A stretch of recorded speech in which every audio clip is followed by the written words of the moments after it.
M'dzina la Atate ndi la Mwana ndi la Mzimu Woyera. Amen. Wokondedwa omvera, ndi kulandireni ku programu yathu ya lero ya Tiyankhuleni Ambuye. Lero lolemba pa 28 Julayi 2025. Mawu athu oyamba akuchokera mu buku la Exodo mutu 32 ndime ya 15 mpaka na 24, ndiponso ndime ya 30 ndi 34. Amene akutiwerengera mawu oyamba ndi a Juliet Mapira kuchokera ku St. Augustine Parish mu Diocese ya Mangochi. Mawu athu amu uthenga wabwino akuchokera mu uthenga wabwino monga adalembera Mateyo Woyera mutu 13 ndime ya 31 mpaka na 35. Amene akutiwerengera mawu a mthenga wabwino komanso kutigawira mawu ndi Reverend Father Emmanuel Zikaboma achipani cha St. Patrick's Missionary Society kuchokera ku Our Lady of Immaculate Conception Parish mu Diocese ya Tete mdziko la Brazil. Mawu oyamba. Mawu a m'buku la Exodo. Mose adabwerera nasika phiri atanyamula miyala iwiri ija ya umboni yolembedwa mbali zonse ziwiri, imene idali ntchito ya Mulungu, ndipo zolembedwazo adalemba ndi Mulungu mwini mojemba pa miyalapo. Tsono Yoswa adamva anthu akufuwula, nawuza Mose kuti, ndikumva phokoso la nkhondo ku mahemako. Koma Mose adati, phokoso limenelo silikumveka ngati phokoso la opambana pa nkhondo, kapenanso kulira kwa ogonjetsedwa. Ndikumva phokoso la kuyimba. Mose atafika pafupi ndi mahema aja ndi kuona mwana wa ng'ombe uja ndi anthu ovina, adakalipa kwambiri.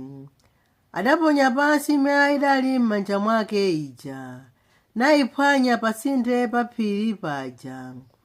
Pomwepo adakatenga mwana wa ng'ombe amene Aaroni adapanga, namperapera ngati ufa, ndipo adakantaya m'madzi.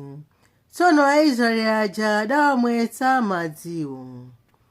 Kenaka Mose adafunsa Aaroni uja kuti, kodi anthu amenewa adakuchita zotani iwe kuti uwachimwitse koopsa chotere? Aaroni adayankha kuti, musakwiyire ine mbuyanga.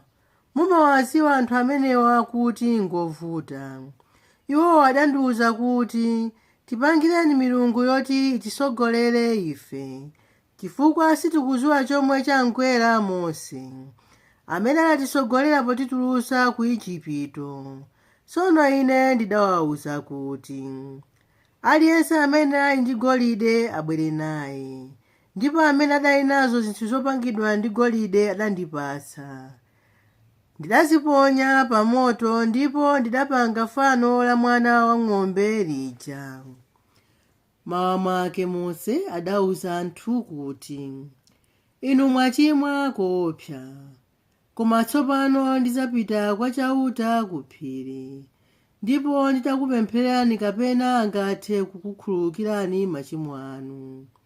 Tsono Mose adabwerera kwachauta nakanena kuti, anthu adachimwa koopsa, adadzipangira milungu ya golide. Koma tsopano chonde muwakhululukire machimo awo. Mukapanda kuwakhululukira chonde mufafanize dzina langa m'buku mene mudalemba. Apo chauta adawuza Mose kuti, yekhayo amene wandilakwira ine ndiye amene ndidzachotse dzina lake m'buku langa. Tsopano pita wasogolere anthuwo kumalo amene ndidakuwuza.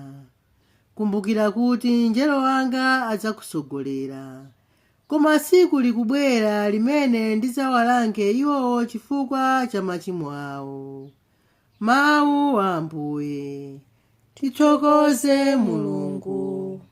Ambuye akhale nanu, akhalenso ndi mzimu wanu. Mawu a mthenga woyera monga adalembera Mateyo. Ulemu kwa inu Ambuye. Pa nthawi yomweyo Yesu adawaphera fanizo linanso adati, ufumu wakumwamba uli ngati njere ya mbewu ya mpiru imene munthu adayifesa munda mwake. Ndi yaying'ono kwambiri mukayiyerekezera ndi njere zina zonse. Komabe mbewu yake ikakula imapambana zitsamba zina zonse. Imasanduka mtengo, mbalame zamlengalenga nkumabwera kumazapanga zisa pa nthambi zake. Yesu adawaphera fanizo linanso adati, ufumu wakumwamba ulinso ngati chofufumisira buledi, chimene mayi wina adachisakaniza ndi ufa wokwanira miyeso itatu, mpaka mtanda onse udafufuma. Zonsezi Yesu ankalankhula ndi anthu aja mu mafanizo. Sadalankhule nawo kanthu popanda fanizo. Zidatero kuti zipherezere zimene mneneri adanena kuti, ndizalankhula nawo mu mafanizo, ndizaulula zimene zinali zobisika. Mthenga wa Ambuye.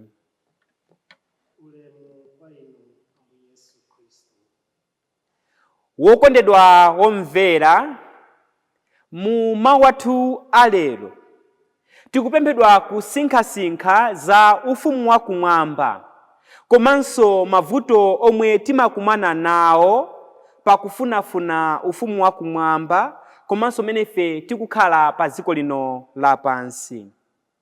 Mu mawu athu oyamba tikumva nkhani ya ana a Israeli amene adatulutsidwa mu chipululu komanso mu ukapolo ku Igupti. Nzomvetsa chisoni kuti ana a Israeli adatulutsidwa mu ukapolo komanso mu chipululu, iwo akuiwala zazikulu zimene Mulungu adawachitira, ndipo ayamba kupembedza mafano, ayamba kukhala moyo wawo wachikunja. Nafenso ngati akhristu pamoyo wathu wa tsiku ndi tsiku, nthawi zambiri timayiwala mzomwe ife timatha kudusamo kuti Mulungu amatha kutigwira mkono nkutidusisa mu zophimba za moyo muno. Tikadusa mavuto timayamba kukhala moyo wachikunja, kuyiwala kuti Mulungu alipo, Mulungu amatisogolera nthawi zonse. Lero tikupemphedwa kuti tikhale anthu okhulupirira komanso osunga chikhulupiriro chathu, ndi kukhala anthu okhulupirika moyo mwathu. Ambiri mwa ife ndife akhristu amayina chabe. Timaoneka ngati akhristu pamene tikudusa muzowawa. Timaoneka ngati akhristu pamene zinthu sizikutiyendera moyo mwathu. Koma zinthu zikamba kutiyendera timayiwala Mulungu, timangokhala moyo mwathu mene ife tili kufunira. Tikupemphedwa kuti tisinthe, tisakhale akhristu achiphamaso. Tiziwe kuti Mulungu amakhala nafe nthawi zonse, ndipo amaona zimene zikuchitika moyo mwathu, ndipo amakhala nafe nthawi zonse.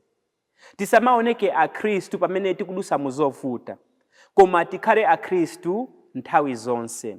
Chifukwa chake mu uthenga wathu wa lero Ambuye Yesu akutiphera fanizo limene akunenso kuti chikhristu chathu chikufunika chibale zipatso zabwino.